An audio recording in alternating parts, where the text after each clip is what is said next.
Ladies and gentlemen, Mr. Richard Wilmore. Welcome, everyone. Welcome, sit, relax. I hope you had a good weekend. I had a fantastic weekend. I actually flew to Minneapolis, so I was in Minnesota all weekend visiting friends and family and going to Mall of America and riding roller coasters and shopping and being really cold. So I'm glad to be back. Not that it's much warmer here today, but I'm back home where it's a little bit warmer. And we've got a great show today. My guest is doing incredibly vital work for women all across the country. She came to this mission after a deeply personal and difficult journey, one that included 10 years of infertility, personal loss, and a landmark legal battle. She realized that while we teach sex education in schools, we completely skip fertility education. Her amazing nonprofit, Cheri's Choice, is dedicated to helping women navigate this path, and her powerful voice is chronicled in her book, Mission Motherhood. Please give a huge, warm welcome to the incredible Cheri Bergeron. Hit it, Big Infinite. Make your day richer than it was before. Got some good times knocking upon your front door.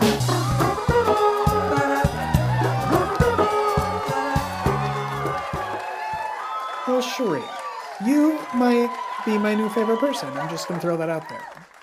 Well, I love that. Why is that? I think just because you reached out to me and, told me how great I am and how fantastic. No, I'm just kidding. She didn't. All But true. I love that you reached out and said, I love what you're doing and I love what you've like the topics and I want to be a part of that. And I think what you do so embodies what this show is about. And so I'm honored to have you here. Well, thank you. This is going to make my day. I can feel it. Well, I hope so. And everybody out there, I hope as well. I want to start with the work that you're doing over there at Cheri's Choice. Can you tell everybody about Cheri's Choice? I can. I started a nonprofit because Cheri's Choice, not Cheri's Choice. Cheri's Choice. I'm so sorry. You're starting to feel the French now. I can tell. What I found is that I went into my fertility journey pretty blindly, and we teach sex education in school, but we don't teach fertility education. And so Cheri's Choice is really about helping women navigate that path, finding their own path, and getting some support and guidance along the way. You know what's really crazy is that this is how the show always works, is that yesterday's guest was also talking about sex education, and she was saying how many states don't have sex education and like base it on facts, which is crazy. Scary. That's really crazy. And when it comes to fertility, we don't tell women anything except don't get pregnant. Yeah. That's what we tell them. And then it's like, ooh, magically at some point, we're just supposed to understand our fertility timelines and understand the impact of our choices. And it doesn't happen that way. So it's a real passion of mine to get this information out. And where are you located? One of the most challenging places for these kind of conversations, I'm in Texas. Oh, so that's where I lived for many years. I love Texas, and I will say that Austin is a wonderful place. We're trying to, make sure that women's choices continue to be and voices continue to be heard. I mean, it's unfortunate that you are needed, but also you're in a really good place for that. Like Texas is very lucky. The people of Texas are very lucky to have you for that reason. I will let them know that. Yes, we are right now. I have many Texas viewers, so there we go. Good. I love you guys. Yes. Is there an I still say y'all. Is there an age range that you support? Oh my gosh. I mean, in terms of your fertility, like at Cheri's Choice, I mean, the fact is that it's never too early to learn about your fertility. And so I have a real passion for college age students, but the women who are between 30 and 45 are kind of those who are really grappling with these issues. And so I aim to support women throughout that whole journey to motherhood. What brought you to this place in your life? Absolute crazy set of circumstances. I mean, I went through 10 years of infertility. and I had unfortunately loss of children, which is very common experience during infertility. And then I had a landmark custody battle with a crazy ex who wanted to become the legal father of the son who wasn't his. So, which was like, and at the end of that, I said, I need to help other women understand their options and their path. So maybe they'll make some more informed Mm. choices. Does it feel like, I know maybe it's my age, that a lot of my friends, I've had family members very recently, like within the last year, all struggle with infertility, going through IVF, miscarriages. Like it feels like everyone I know who is trying to get pregnant in the last few years is finding it so difficult, no matter age. Like that's the other thing that's crazy, is that they can be in their 40s or they can be in their 20s or early 30s, and it is a struggle. Are you seeing that as well? And are there links to Yeah. anything? I mean, I think we're having new findings all the time that infertility is growing. So what those environmental factors might be, what those dietary factors might be. We know that you have to have a good hormonal environment. There's a lot of pieces that have to come Mhm. together for someone to conceive. The other thing, of course, that's happening is women are waiting longer and couples are waiting longer to have children. And the fact is, a woman's fertility starts to decline at the age of 30, and it starts to fall off a and it starts to fall off a cliff around 35. So, I thought, and I would see things about celebrities having children in their 40s, 50s, whatever. And I really thought, well, medical science might need to help me, but I'm good. And at Mhm. 40, when I sat in the fertility doctor's office, I found out otherwise. But still, there are other options. I never knew that there were things like egg donors. And so we know about sperm donors, right? We're aware of Mhm. that. But I learned that if I used eggs of a younger woman, let's say a 27-year-old woman, then even at 44, when I had my first child, my odds of a healthy pregnancy were the same as hers. Wow. No idea. So, I mean, there are options, even when we struggle with some of these aspects, but it is a hot topic right now. And expensive, it feels like. Expensive. I just did a post today about some of the employers that are funding fertility, and I think Mm. that that's something we need to talk more about. An individual cycle can cost around $30,000, and it often takes 2 to 3 cycles on average for someone to conceive and That deliver. gives me goosebumps because that's so, and it makes me tear up because it's so sad when people want to do that.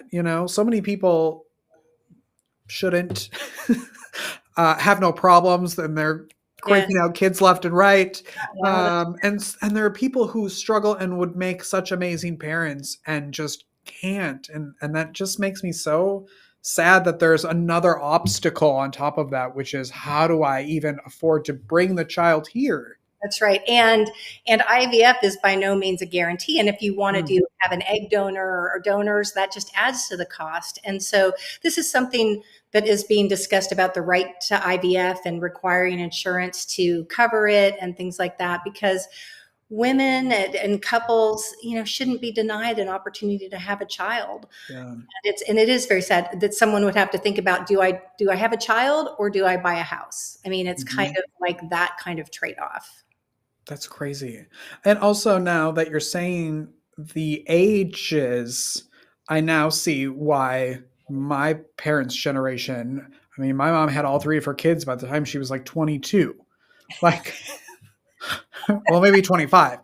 But, and I can't imagine that, seeing some of my relatives who are in their early 20s. I'm so thankful we're not having children in our 20s anymore.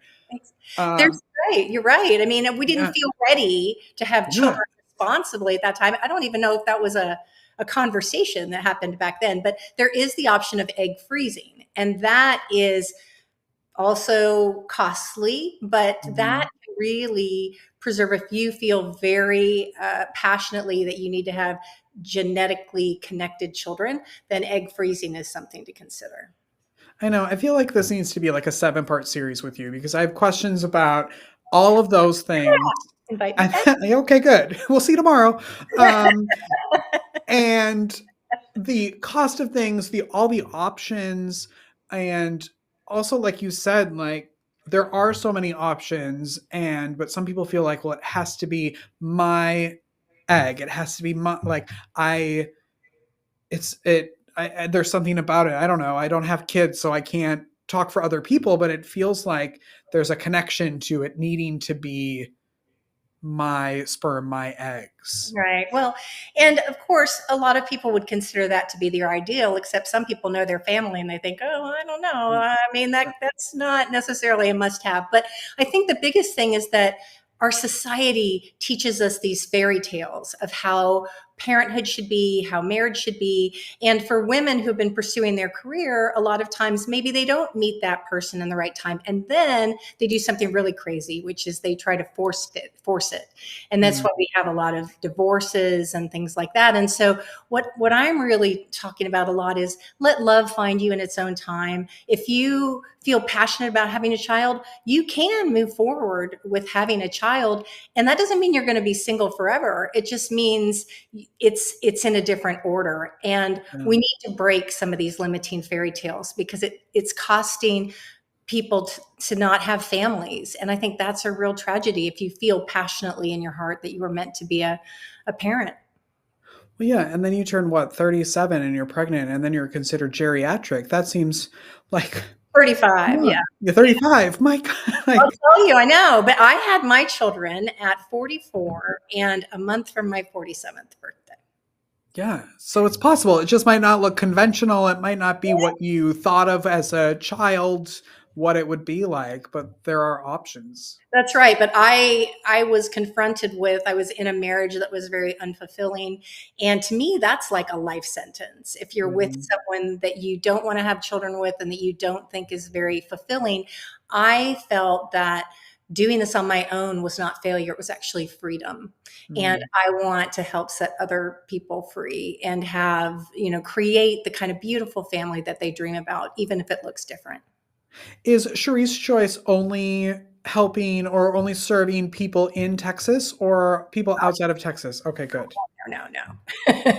Texans need it, but no, it's national, even international. I mean, I'll be offering education. You can go to the website, check out some of the resources, and we're going to be doing virtual workshops and that Oh, kind of good. thing.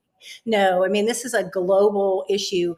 They say that 1 in 6 people of reproductive age worldwide suffer with infertility. 1 in 6, 17% of people of reproductive age. Mm. What's the best way that people can reach you at Cherie's Choice? Well, I have a contact. They can contact me there. I also have my book and my author and speaker site, which is cheribergeron.com. And you Okay. can reach out to me there. I'm easy to find. I'm on LinkedIn. I'm on, Instagram, Facebook. I'm easy to find. How do you, when you're working with people and you're hearing stories that were very similar to your own story, how do you stay present and how do you stay helpful and positive in your own world for other people? How do you keep your cup filled, I suppose? Well, I mean, because I know that at the end of the day, if somebody says, I have my child because of you, that is a cup filler. Mm, So I did a lot of work after I had my losses so that I could be whole and that I could use this experience to help other people. So honestly, it doesn't trigger me. It actually just fills me with compassion and hope for other people to have what I've been able to achieve. and because you don't have enough going on, you mentioned it earlier, your book, Mission Motherhood. Tell Yeah. everybody about that book. Well, I mean, some people say it's a thriller. Did not intend for it to be a thriller. It's just simply my fertility journey, but it was a crazy one. And so, in some ways, I think it really is just to open people's eyes to what an infertility journey looks like, and also how a roadmap perhaps to make some better choices And it's meant to be a girlfriend to girlfriend kind of conversation, or friend to friend. It could, I think men can benefit from it too, either because you probably know someone who's suffering with infertility. Maybe you have a sister, maybe it's your spouse, it could be a friend. It's really a great way to get into somebody's shoes and understand what it feels like. Yeah, which, I mean, men don't know anything about women, so learn, will you? Thank you. Who would you say that the book, I mean, you kind of mentioned it, but do you think it would be for people who are going through it, maybe even like just to learn in general before they're thinking about having children? I would recommend connecting with Cheri's Choice and some support groups and things like that. I think if you're in the early stages of planning, it's really a great resource to kind of understand.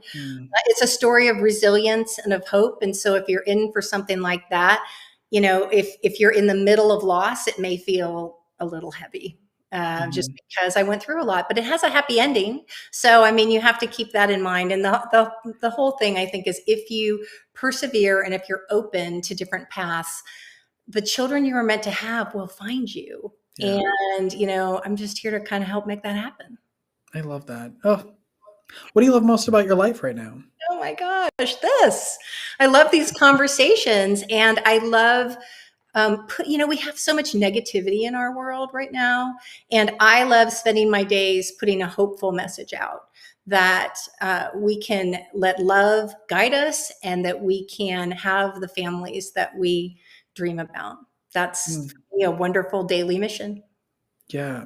Yes. I love that. Before we head out today, will you play a game with me? Oh, of course. Yeah. Oh, good. The name of the game is Baby or Band. Baby or Band. Okay. Band, yes. And no pressure, Cheri. But if you win, the entire non-existent studio audience gets a copy of your book, Mission Motherhood. So non-existent. Okay. Some people don't get that. You got it. Good. I got it. That's just for us, Cheri. It's just for us. All right. So I'm going to give you some names. You're going to tell me if it's a baby name or if it's the name of a band. Okay? Okay. And if you get 3 out of 5 right, again, the entire non-existent studio audience, and they're clapping, gets a copy of your book.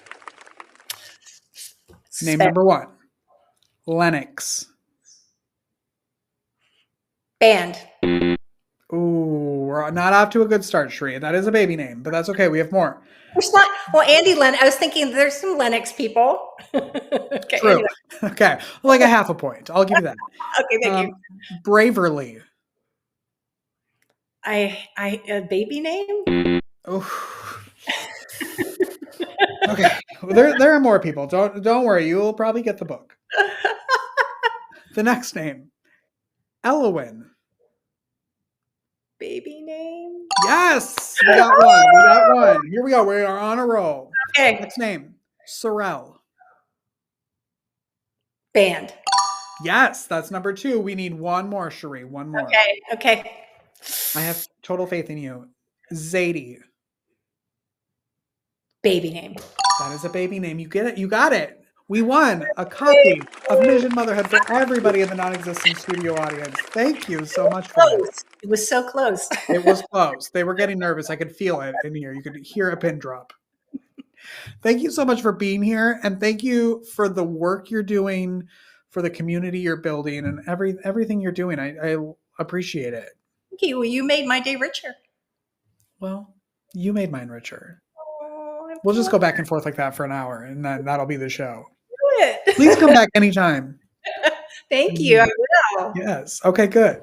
We're going to take a break. We'll be right back after this. Don't go away.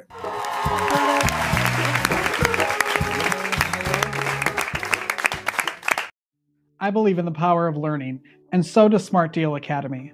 This incredible nonprofit serving the greater Charlotte area is changing lives through personalized tutoring, homeschool teaching, and enrichment classes for students of all ages. From pre-K phonics to private music and Spanish lessons, Smart Deal creates a safe, joyful space where kids grow in confidence and curiosity. This work only happens because of generous donations from those who believe every student deserves a chance to thrive. Every dollar fuels one-on-one support, creative programming, and the kind of encouragement that sticks with a child for life. Be a part of that impact by visiting smartdeal.com and make a tax-deductible donation today. Let's build a brighter future together.